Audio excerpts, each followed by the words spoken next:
এটা ভারতের সবচেয়ে পবিত্র শহরগুলোর একটা, কিন্তু সেই রাতটা এই শহরের জন্য ছিল ভয়ঙ্কর। বারাণসী, ভিড়, মন্দির, ঘাট, সব কিছুর মাঝেই এক রাতে ঘটে যায় এক ভয়ঙ্কর অপরাধ।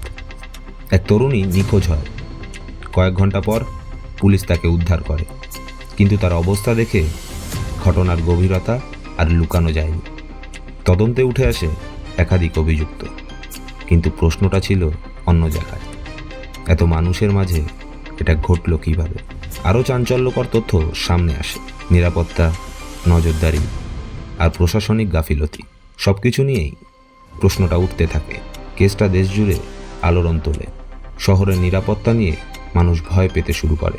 এই ঘটনাটা আমাদের একটা কথা মনে করিয়ে দেয়, কোনো শহরই শুধু নামের জোরে নিরাপদ নয়, সতর্কতাই আসল সুরক্ষা।